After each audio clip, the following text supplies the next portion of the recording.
Democracia y Educación, por John Dewey, 54. Capítulo 13.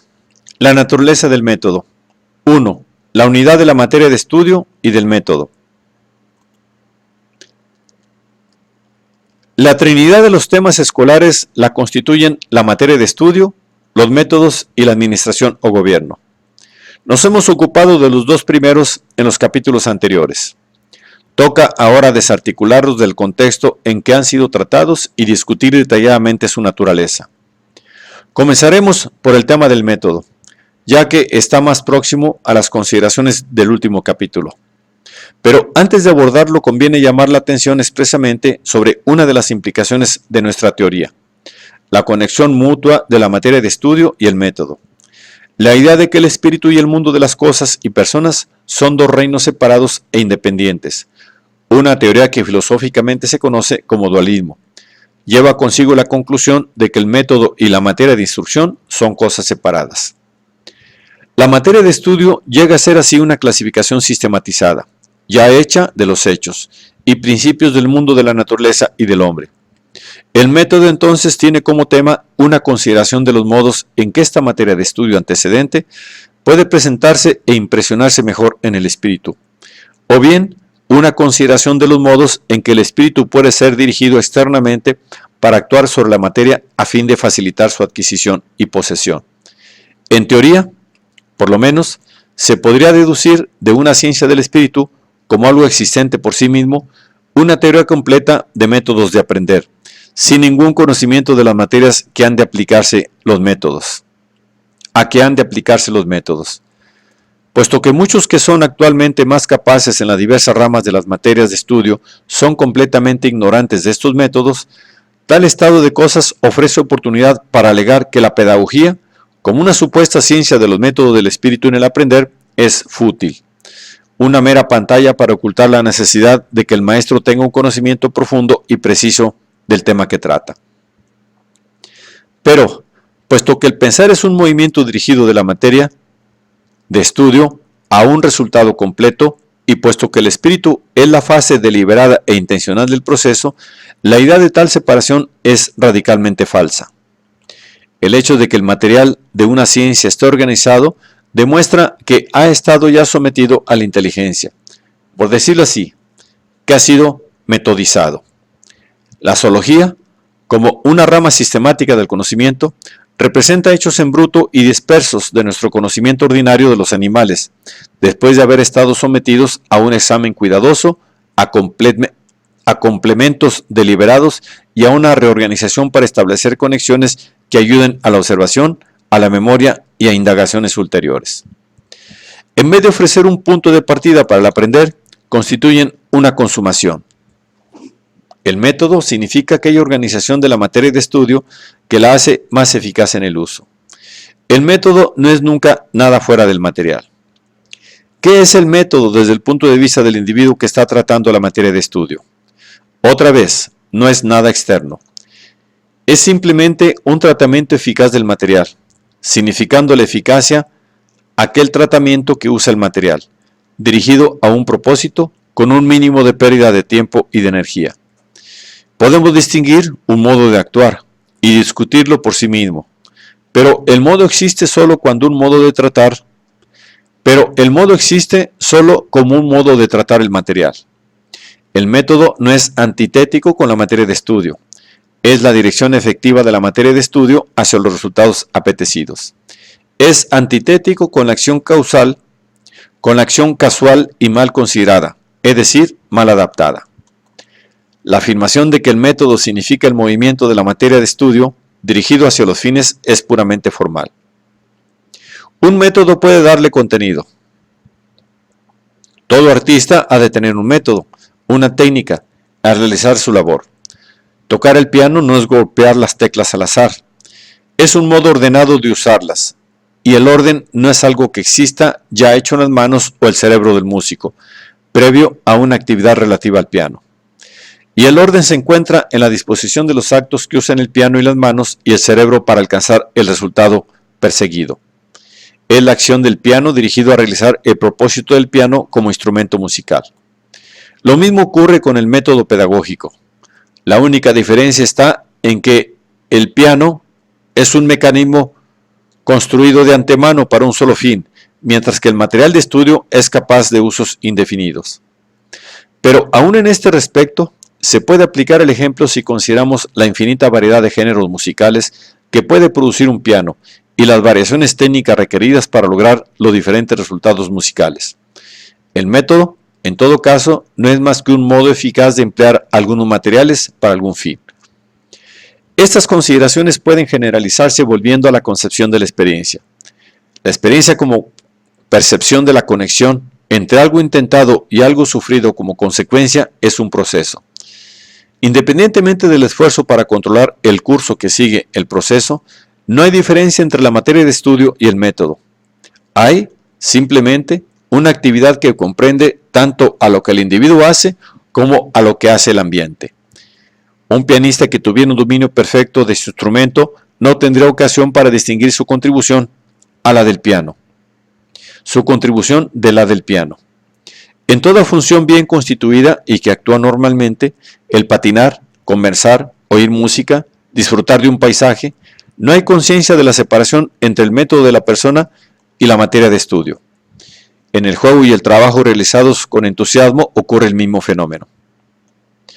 Cuando reflexionamos sobre una experiencia, en vez de tenerla simplemente, distinguimos, de modo inevitable, entre nuestra actitud y los objetos que la sostienen. Cuando un hombre está comiendo, come alimentos. No divide su acto entre el comer y el alimento. Pero si realiza una investigación científica sobre el acto, tal separación es lo primero que debe efectuar. Examinará, de una parte, las propiedades del material nutritivo y de otra, los actos del organismo para digerir y asimilar. Tal reflexión sobre la experiencia da lugar a una distinción entre lo que experimentamos, lo experienciado, y el experimentar, el cómo. Cuando asignamos nombres a esta distinción, tenemos los términos de materia de estudio y de método. Hay la cosa vista, oída, amada, odiada, imaginada. Y hay el acto de ver, oír, amar, odiar, imaginar, etc. Esta diferencia es tan natural y tan importante para ciertos fines que solemos inclinarnos a considerarla como una separación en la realidad y no como una distinción en el pensamiento. Entonces establecemos una división entre el yo y el ambiente o mundo. Esta separación es la raíz del dualismo entre el método y la materia de estudio. Esto es, suponemos que el conocer, sentir, querer, etc. son cosas que pertenecen al yo o al espíritu aisladamente y que pueden ser dirigidas para actuar sobre una materia de estudio independiente. Suponemos que las cosas que pertenecen aisladamente al yo o al espíritu tienen sus propias leyes de operación independientemente de los modos de energía activa del objeto. Estas leyes se supone que proporcionan el método. Sería no menos absurdo suponer que los hombres pueden comer sin comer algo, o que la estructura y los movimientos de las mandíbulas, los músculos de la garganta, las actividades digestivas del estómago, etc., no son lo que son a causa del material a que se dedica su actividad. Así como los órganos del organismo son una parte continua del mismo mundo en que existen los materiales alimenticios, así las capacidades de ver, oír, amar, imaginar, están intrínsecamente relacionadas con la materia de estudio del mundo. Son verdaderamente más modos por los que el ambiente entra en la experiencia y funciona allí que actos independientes realizados sobre las cosas. La experiencia, en suma, no es una combinación de espíritu y mundo, sujeto y objeto, método y materia de estudio, sino una única y continua interacción de una gran diversidad, literalmente innumerable, de energías. Con el fin de controlar el curso o dirección que adopta la unidad moviente de la experiencia, trazamos una distinción mental entre el cómo y el qué.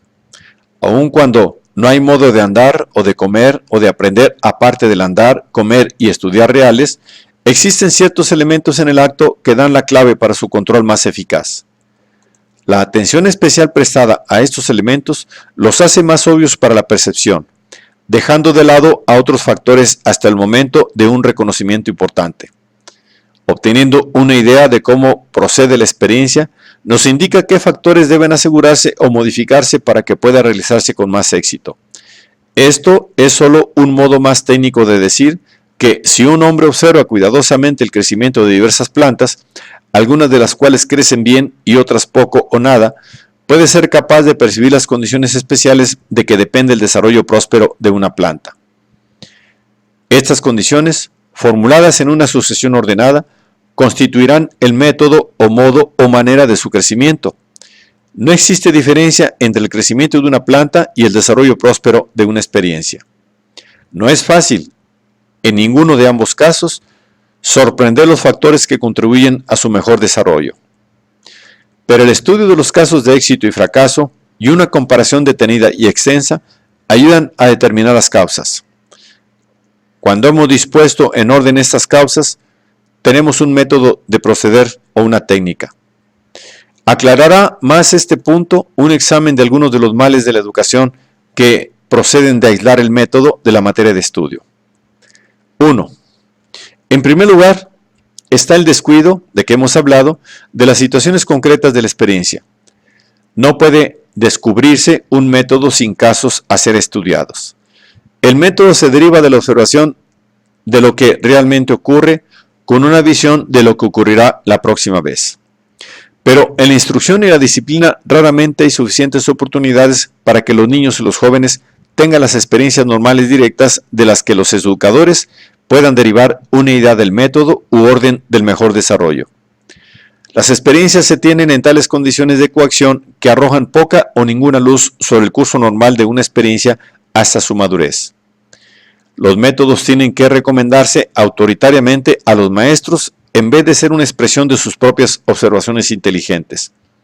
En tales circunstancias, han de tener una uniformidad mecánica, suponiendo que son semejantes para todos los espíritus. Cuando se estimulan las experiencias personales flexibles, proporcionando un ambiente que suscita ocupaciones directas en el trabajo o en el juego, los métodos descubiertos variarán con los individuos, pues es manifiesto que cada individuo tiene algo característico en su modo de afrontar las cosas. 2. En segundo lugar, la idea de los métodos aislados de la materia de estudio es responsable de las falsas concepciones de la disciplina y del interés ya indicados. Cuando se trata el modo eficiente de manejar el material como algo ya hecho, aparte de él, hay justamente tres modos posibles de establecer un sistema de relaciones que falta por hipótesis. Uno es utilizar la excitación, el efecto de placer, provocando el agrado. Otro consiste en hacer dolorosas las consecuencias del no atender. Podemos utilizar la amenaza del dolor para despertar el interés por la materia de estudio extraña. O bien puede hacerse un llamamiento directo a la persona para que realice un esfuerzo sin darle ninguna razón. Podemos apoyarnos en la atención inmediata de la voluntad.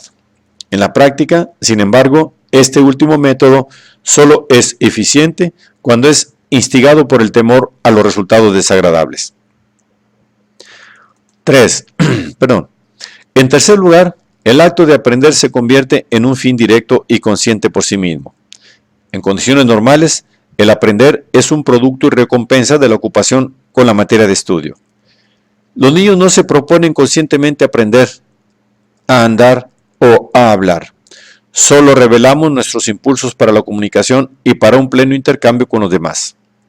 Aprendemos a consecuencia de nuestras actividades directas. Los métodos mejores de enseñar a un niño, por ejemplo, a leer, siguen el mismo camino. No fijan su atención sobre el hecho de que han de aprender algo y hacen así su actitud afectada y coaccionada. Despiertan sus actividades y en este proceso aprenden. Lo mismo ocurre con los métodos más satisfactorios para enseñar los números u otra cosa cualquiera. Pero cuando no se utiliza la materia de estudio para llevar los impulsos y los hábitos a resultados significativos, es justamente cuando ha de aprenderse algo. La actitud mental del alumno hacia ella es precisamente la de tener que aprenderla. Sería difícil imaginar condiciones más desfavorables para una respuesta alerta y concentrada. Los ataques frontales son aún más desastrosos en el aprender que en la guerra. Esto no significa, sin embargo, que los alumnos hayan de ser seducidos sin preocuparse por las lecciones. Significa que deben ocuparse de ellas por razones o fines reales y no justamente como algo que ha de aprenderse. Esto se consigue siempre que el alumno perciba el lugar ocupado por la materia de estudio en la realización de alguna experiencia. 4. En cuarto lugar, bajo la influencia de la concepción de la separación del espíritu y el material, el método tiende a convertirse en una rutina cortada y seca y a seguir mecánicamente los pasos prescriptos. Nadie puede decir en cuántas escuelas los niños que repiten sus lecciones de aritmética o gramática están obligados a seguir, bajo la alegada sanción del método, ciertas fórmulas verbales preestablecidas. En vez de ser estimulados a abordar sus temas directamente, experimentando con métodos que parecen prometedores y aprendiendo a distinguirlos por las consecuencias que producen, se supone que hay solo un método fijo que se ha de seguir. Se supone, también ingenuamente, que si los alumnos hacen sus exposiciones y explicaciones en una cierta forma de análisis, sus hábitos mentales se formarán con el tiempo. Nada ha producido a la teoría pedagógica mayor descrédito que la creencia de que han de darse a los maestros recetas y modelos que se han de seguir en la enseñanza. La flexibilidad y la iniciativa al tratar los problemas son características de toda concepción para la cual el método es un modo de manejar el material para desarrollar una conclusión. La rígida petrificación mecánica es un corolario inevitable de toda teoría que separa el espíritu de la actividad motivada por un propósito.